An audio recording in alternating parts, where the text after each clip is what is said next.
Los Anunnaki que decretan los destinos se sentaron a intercambiar opiniones con respecto a la Tierra. Crearon las 4 regiones. Cuando las aguas descendieron y las capas de lodo se secaron, las tierras de Sumer fueron repobladas de nuevo por los grandes dioses Anunnaki.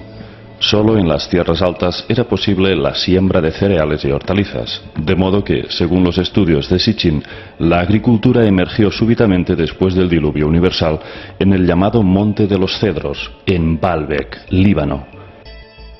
Según los textos, Anu envió las semillas desde el cielo a su hijo Enlil. Enlil transportó la cebada y la sembró en la montaña, transportó aquello que vegeta. Ante las infinitas posibilidades que les permitía esta segunda reconquista de la tierra, pudiendo partir desde cero, los hermanos rivales Enlil y Enki dividieron la tierra en 4 regiones, pero no solo para gobernarlos ellos mismos, sino sus respectivos descendientes. Un sorteo extraordinario arrojó el siguiente resultado. Enlil y sus hijos heredarían Asia y Europa. Enki y su clan gobernarían África.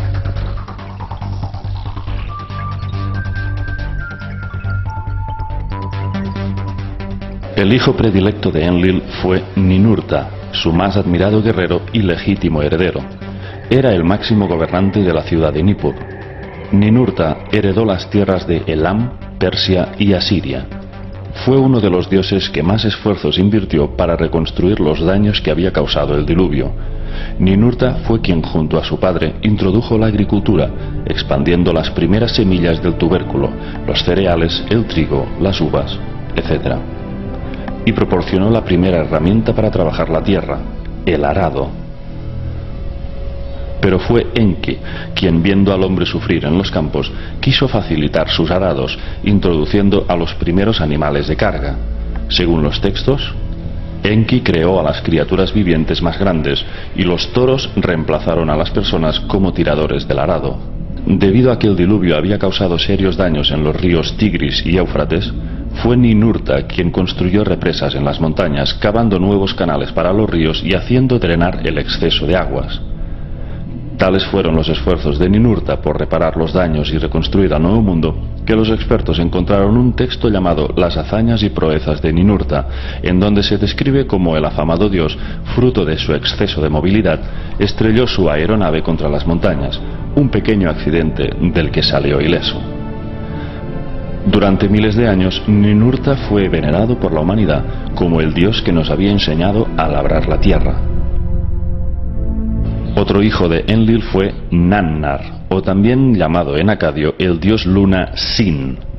Era representado como un anciano con cuernos y barba. Su símbolo era una luna creciente. Era el dios lunar masculino.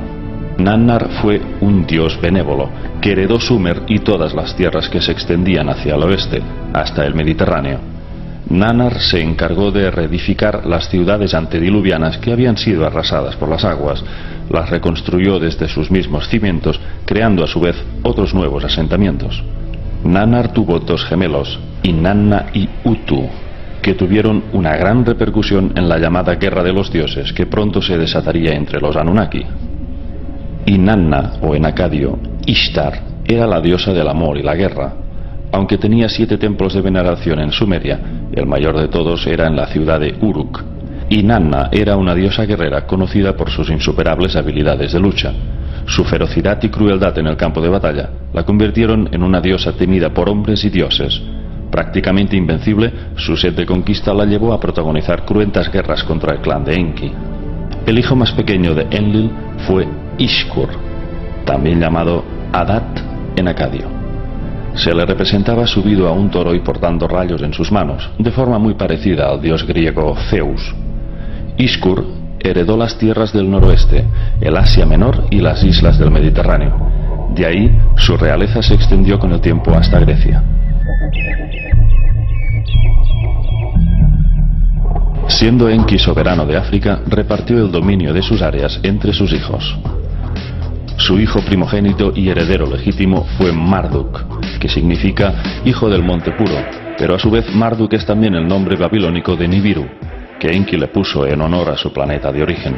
Marduk se había convertido en el hijo favorito de Enki, ya que había aprendido con maestría todos sus conocimientos científicos y astronómicos. Además, era un guerrero implacable, pero carecía de la nobleza de su padre y era incapaz de contener la ira y la sed de conquista. Sin embargo, esa actitud no impidió que Enki tuviera una relación de estrecha armonía y amistad con su hijo. Enki le cedió todos sus poderes políticos, científicos y morales y confió plenamente en sus capacidades de liderazgo, hasta el punto de que gracias a sus heroicas hazañas se convirtió en dios de Babilonia.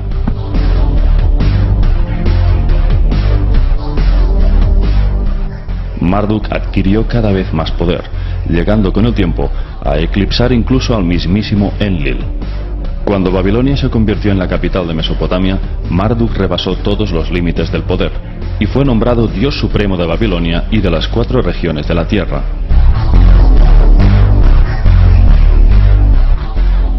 Según las interpretaciones de Sitchin, Marduk heredó las tierras del Valle del Nilo y podría muy bien ser que Marduk y Ra, el dios solar de Egipto, fuesen la misma entidad, así como Enki sería el dios egipcio Ptah, el padre de Ra. Según Sitchin, Enki o Ptah fundó y levantó Egipto alrededor del año 21.000 a.C. y lo gobernó durante 9.000 años. Después cedió el trono de Egipto a su hijo Marduk, el Ra egipcio. Pero Marduk reinó solamente 1000 años, ya que abruptamente dejó Egipto alrededor del año 11.000 a.C. y lo hizo porque a Marduk le interesaba gobernar al mundo entero desde las tierras de Sumeria. Así fue como cedió el reino de Egipto a sus hijos. Otro hijo de Enki fue Nergal, conocido como el dios del desierto y el fuego, y por algunas religiones, especialmente la judía, es considerado un demonio del inframundo. Enki otorgó a Nergal la zona meridional de África. El siguiente hijo de Enki fue Gibil, dios del fuego, que aprendió las artes de la metalurgia y era conocido como un dios sabio, cuya mente impenetrable era la más amplia de todos los dioses. Gibil gobernó el norte de la zona meridional y asumió el control de las minas africanas. Otro hijo de Enki fue Dumuzi. Era conocido como el pastor o dios de la fertilidad. Dumuzi estuvo casado con la diosa Inanna y fue el 5º rey de la dinastía de Bat-Dibira. Dumuzi heredó la meseta de pastos del Sudán. La cuarta y última región que faltaba para repartirse entre los Anunnaki fue la ciudad de Tilmun, emplazada en la península del Sinaí. Un punto clave en el establecimiento Anunnaki y eje central de todas sus misiones terrestres. Tilmun significa tierra de los misiles. Era un gran puerto espacial de donde partían sus naves.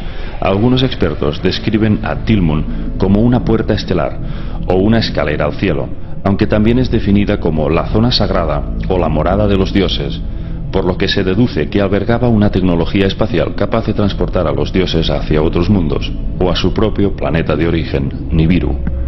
Todos los humanos que fueron escogidos para ascender hacia la morada de los dioses pasaron por Tilmun. En relatos bíblicos y sumerios se describe el ascenso a los cielos de Enoch en Merudanki, Adapa o hasta de Ziusudra. En todos ellos se describe un proceso parecido, y es que 2 seres divinos les acompañaron hacia el viaje estelar.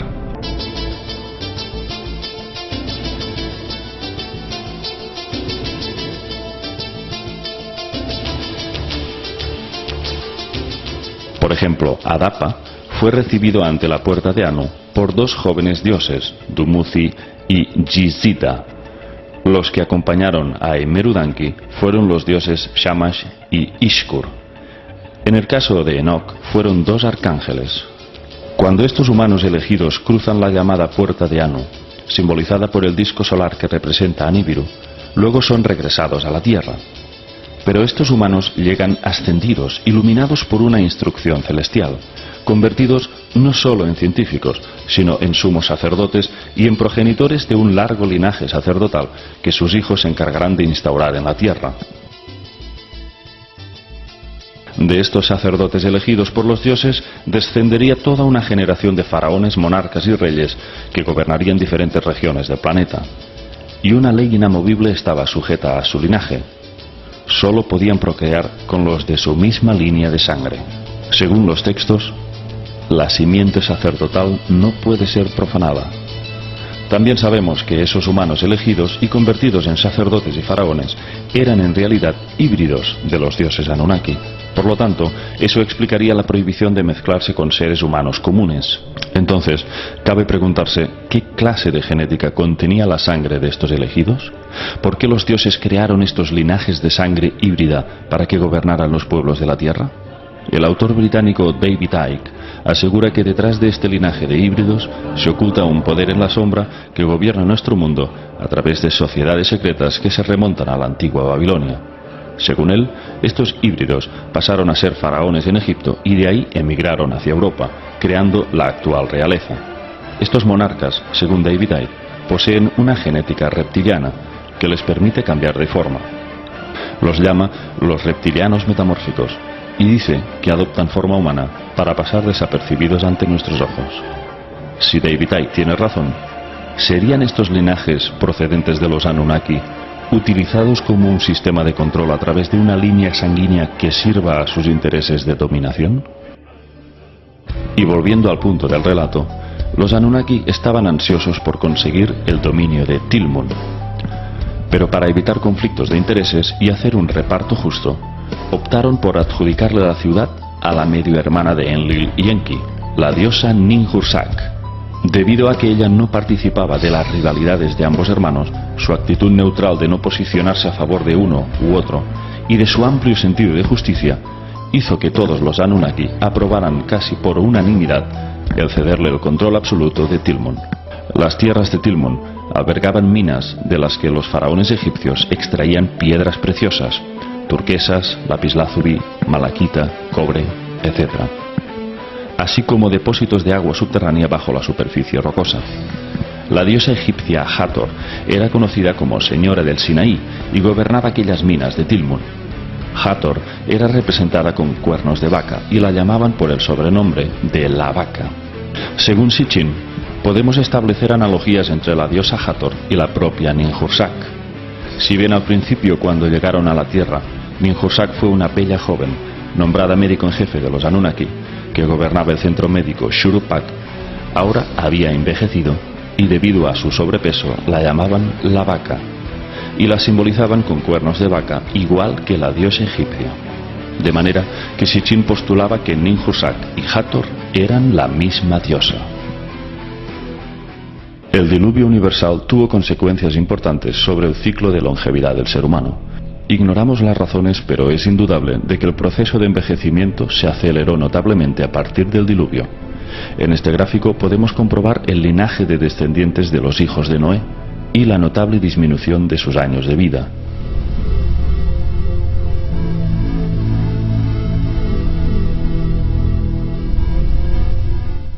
¿A qué se debió este proceso degenerativo? La pérdida de longevidad motivó en muchos seres humanos comunes la búsqueda de la inmortalidad, el secreto de la vida eterna que solo los dioses Anunnaki custodiaban.